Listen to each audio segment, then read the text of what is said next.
Hello everyone, स्वागत है आप सबका करंट अफेयर्स विद नम्रता में। मैं हूं नम्रता और आज है 26 जुलाई 2026। तो शुरुआत करते हैं आज के सेशन की। आज के सेशन का पहला टॉपिक है मध्य प्रदेश के छतरपुर में आदिवासी ग्रामीणों ने 44,000 करोड़ की केन बेटवा लिंक प्रोजेक्ट का विरोध किया। यह भारत की पहली नदी जोड़ो परियोजना है जिसका उद्देश्य बुंदेलखंड में सिंचाई, पेयजल और जल संकट का समाधान करना है। केन बेटवा लिंक प्रोजेक्ट किससे संबंधित है? तो यह आपका रिवर लिंकिंग प्रोजेक्ट से संबंधित है। केन बेटवा भारत की पहली नदी जोड़ो परियोजना है। केन बेटवा लिंक प्रोजेक्ट की अनुमानित लागत कितनी है? तो इस परियोजना की अनुमानित लागत लगभग 44,000 करोड़ है।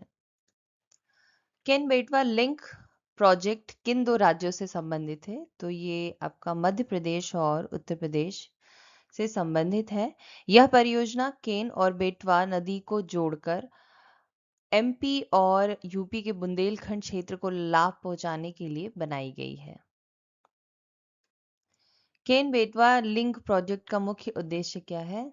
तो इसका मुख्य उद्देश्य है जल संकट वाले बुंदेलखंड क्षेत्र में सिंचाई और पेयजल उपलब्ध कराना। अब बात करते हैं एक बहुत ही महत्वपूर्ण टॉपिक की, जो कि है 25 जुलाई 2026 को संसद में सरकार ने जानकारी दी कि पिछले 12 वर्षों यानी 2014 से 23 के दौरान भारतीय संविधान में कुल 8 संशोधन किए गए। ये संशोधन न्यायपालिका, भारत बांग्लादेश भूमि सीमा समझौता, जीएसटी, राष्ट्रीय पिछड़ा वर्ग आयोग, ईडब्ल्यूएस आरक्षण, एससी एसटी आरक्षण, राज्यों की ओबीसी सूची तथा महिला आरक्षण जैसे महत्वपूर्ण विषयों से संबंधित है। पिछले 12 वर्षों में भारतीय संविधान में कुल कितने संशोधन किए गए? तो कुल 8 संशोधन किए गए। 101वां संविधान संशोधन किससे संबंधित है? तो 101वां संविधान संशोधन वस्तु एवं सेवा कर यानी जीएसटी से संबंधित है। 101वां संविधान संशोधन अधिनियम 2016 के माध्यम से जीएसटी लागू किया गया। 103वां संविधान संशोधन किससे संबंधित है? तो ये आपका ईडब्ल्यूएस आरक्षण से संबंधित है।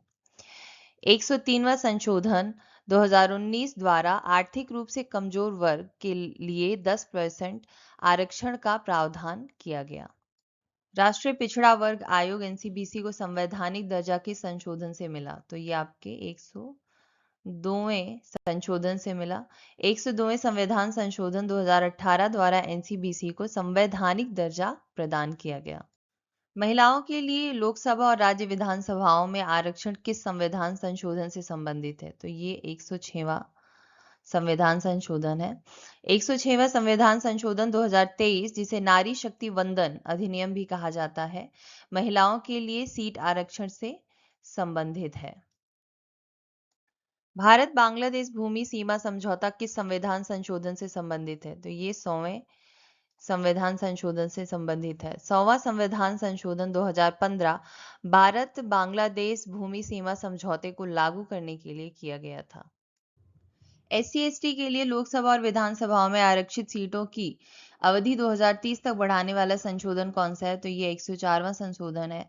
104वें संविधान संशोधन 2019 ने एससी एसटी आरक्षण की अवधि 25 जनवरी 2030 तक बढ़ा दी है। राज्यों को अपनी ओबीसी सूची तैयार करने की शक्ति किस संविधान संशोधन द्वारा दी गई? तो ये आपका 105वां संविधान संशोधन है। 105वें संविधान संशोधन 2021 ने राज्यों की ओबीसी सूची बनाने की शक्ति को स्पष्ट किया है। अब एक और टॉपिक को देखें जो कि एग्जाम के पॉइंट ऑफ व्यू से काफी इंपॉर्टेंट है। ये है निर्वाचन आयोग द्वारा विशेष गहन पुनरीक्षण यानी स्पेशल इंटेंसिव रिवीजन एसआईआर देश भर में चरणबद्ध तरीके से किया जा रहा है। इसका उद्देश्य मतदाता सूची को सटीक, अद्यतन और डुप्लीकेट अपात्र नामों से मुक्त बनाना है ताकि कोई भी पात्र मतदाता मतदान के अधिकार से वंचित ना रहे। विशेष गहन पुनरीक्षण का मुख्य उद्देश्य क्या है? तो इसका मुख्य उद्देश्य है मतदाता सूची को सटीक एवं अद्यतन बनाना।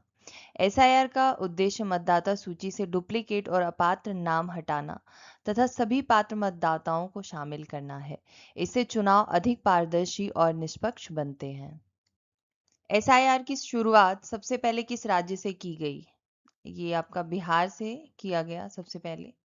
एसआईआर का पहला चरण बिहार में विधानसभा चुनाव से पहले शुरू किया गया था। बाद में इसे अन्य राज्यों में चरणबद्ध तरीके से लागू किया गया। एसआईआर प्रक्रिया की वैधता को किसने सही ठहराया? तो ये आपका सर्वोच्च न्यायालय ने सही ठहराया। 27 मई 2026 को सर्वोच्च न्यायालय ने कहा कि एसआईआर लोक प्रतिनिधित्व अधिनियम 1950 और अनुच्छेद 324 के तहत निर्वाचन आयोग के अधिकारों के अनुरूप है। भारतीय संविधान का कौन सा अनुच्छेद निर्वाचन आयोग को स्वतंत्र एवं निष्पक्ष चुनाव कराने की जिम्मेदारी देता है? तो ये है अनुच्छेद 324। अनुच्छेद 324 निर्वाचन आयोग को चुनाव के सुपरिंटेंडेंस निर्देशन और नियंत्रण का संवैधानिक अधिकार देता है। और ये क्वेश्चन एग्जाम में कई बार पूछा भी जा चुका है। एसआईआर के दौरान घर घर जाकर सत्यापन कौन करता है? तो ये आपका है बूथ स्तरीय अधिकारी, बीएलओ करते हैं। बीएलओ यानी बूथ लेवल ऑफिसर मतदाताओं का घर घर जाकर सत्यापन करता है और आवश्यक जानकारी एकत्र करता है। बूथ लेवल एजेंट यानी बीएलए किसके द्वारा नियुक्त किए जाते हैं? तो ये आपके राजनीतिक दल द्वारा नियुक्त किए जाते हैं। बीएलए यानी बूथ लेवल एजेंट राजनीतिक दलों द्वारा नियुक्त किए जाते हैं। इनका कार्य मतदाता सूची की जांच करना और किसी भी त्रुटि की जानकारी देना होता है। सरकार ने दिव्यांगजनों पर्सन्स विद डिसेबिलिटीज के लिए सुगम कानूनी सेवाओं, एक्सेसिबल लीगल सर्विसेज और समावेशी डिजिटल न्याय, इंक्लूसिव डिजिटल जस्टिस को मजबूत करने के लिए कई कदम उठाए, जिनके बारे में आगे हम देखेंगे। दिव्यांगजनों को निःशुल्क कानूनी सहायता किस अधिनियम के तहत प्रदान की जाती है? तो यह अधिनियम है विधि सेवा प्राधिकरण अधिनियम 1987। Legal services authorities LSA act 1987 समाज के कमजोर वर्गों, जिनमें दिव्यांगजन भी शामिल हैं, को मुफ्त कानूनी सहायता उपलब्ध कराता है। इसका उद्देश्य सभी के लिए न्याय तक समान पहुंच सुनिश्चित करना है। मनोन्याय किससे संबंधित है? तो मनोन्याय मानसिक एवं बौद्धिक दिव्यांगजनों के लिए कानूनी सेवा योजना है। नालसा स्कीम 2024 के तहत मनोन्याय मानसिक एवं बौद्धिक दिव्यांगजनों को उनकी आवश्यकताओं के अनुसार कानूनी सहायता प्रदान करने की विशेष पहल है। मनोन्याय योजना किस संस्था द्वारा लागू की जा रही है? तो यह आपका नालसा द्वारा लागू की जा रही है। इसका फुल फॉर्म है नेशनल लीगल सर्विसेज अथॉरिटी। यह देश भर में निःशुल्क कानूनी सहायता उपलब्ध कराने वाली सर्वोच्च संस्था है और यही मनोन्याय योजना का संचालन करती है। ई कोर्ट्स मिशन मोड परियोजना की निगरानी कौन करता है? तो इसकी निगरानी सर्वोच्च न्यायालय की ई समिति करती है। सुप्रीम कोर्ट ई कमिटी ई कोर्ट्स परियोजना के लिए नीतिगत दिशा, रणनीति और कार्यान्वयन की निगरानी करती है। ई कोर्ट्स परियोजना के तीसरे चरण में दिव्यांग अनुकूल आईसीटी सुविधाओं के लिए कितना बजट आवंटित किया गया? तो ये आपका 27.54 करोड़ का बजट आवंटित किया गया। रुपए 27.54 करोड़ दिव्यांगजनों के लिए सुलभ डिजिटल सुविधाओं के विकास हेतु निर्धारित किए गए हैं। यह डिजिटल न्याय प्रणाली को अधिक समावेशी बनाने का महत्वपूर्ण कदम है। S3WAAS का मुख्य उद्देश्य क्या है? तो इसका मुख्य उद्देश्य है दिव्यांग अनुकूल वेबसाइट उपलब्ध कराना। और S3WAAS का फुल फॉर्म है सिक्योर, स्केलेबल एंड सुगम्य वेबसाइट एज ए सर्विस। ऐसा प्लेटफॉर्म है जो सरकारी वेबसाइटों को दिव्यांग अनुकूल बनाता है। इसमें दृष्टिबाधित व्यक्तियों के लिए भी विशेष सुविधाएं उपलब्ध हैं। नासा की मनोन्याय योजना किस वर्ष शुरू की गई? तो ये 2024 में शुरू की गई। नालसा यानी legal services for persons with mental and intellectual disabilities scheme 2024 विशेष रूप से मानसिक एवं बौद्धिक दिव्यांगजनों की कानूनी आवश्यकताओं को ध्यान में रखकर शुरू की गई। वर्ष 2025 से 26 में कितने दिव्यांग व्यक्तियों को कानूनी सेवाएं प्रदान की गई? तो ये आपका 15,280। पिछले 3 वर्षों में सर्वाधिक 15,280 दिव्यांग व्यक्तियों को 25 से 26 में कानूनी सहायता प्रदान की गई जो सेवाओं के विस्तार को दर्शाता है। 26 जुलाई 2026 को भारत ने 27वां कारगिल विजय दिवस मनाया। इस अवसर पर राष्ट्रपति द्रौपदी मुर्मू और प्रधानमंत्री नरेंद्र मोदी ने ऑपरेशन विजय के वीर शहीदों को श्रद्धांजलि अर्पित की। कारगिल युद्ध में भारतीय सेना के सैन्य अभियान का नाम क्या था? तो ऑपरेशन विजय नाम था। कारगिल युद्ध किस वर्ष लड़ा गया था? तो कारगिल युद्ध 1999 में लड़ा गया था। भारत और पाकिस्तान के बीच कारगिल युद्ध 1999 में लड़ा गया। कारगिल युद्ध मुख्य रूप से किस क्षेत्र में लड़ा गया था? तो ये कारगिल द्रास लद्दाख में लड़ा गया था। कारगिल युद्ध लद्दाख के कारगिल द्रास क्षेत्र की ऊंची पहाड़ियों पर लड़ा गया था।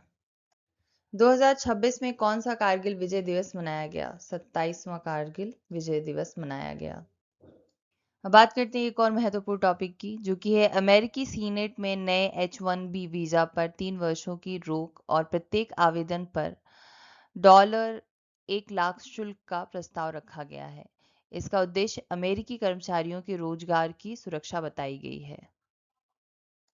H1 वीजा मुख्य रूप से किस उद्देश्य के लिए जारी किया जाता है? तो यह विशेष कौशल वाले विदेशी पेशेवरों को रोजगार देने के लिए किया जाता है। H1 वीज़ा एक नॉन इमिग्रेंट वर्क वीज़ा है जिसके माध्यम से अमेरिकी कंपनियां विदेशी विशेषज्ञों, विशेषकर IT, इंजीनियरिंग, विज्ञान आदि क्षेत्रों को नियुक्त करती है। प्रस्तावित विधेयक के अनुसार प्रत्येक H1B पिटीशन पर कितना शुल्क निर्धारित करने का प्रस्ताव है? तो ये आपका $1 लाख। विधेयक में प्रत्येक H1B पिटीशन पर $1 लाख शुल्क को कानून का हिस्सा बनाने का प्रस्ताव रखा गया है। आज के सेशन में बस इतना ही। अगर वीडियो पसंद आई हो तो प्लीज़ वीडियो को लाइक करें, शेयर करें और चैनल को सब्सक्राइब करें।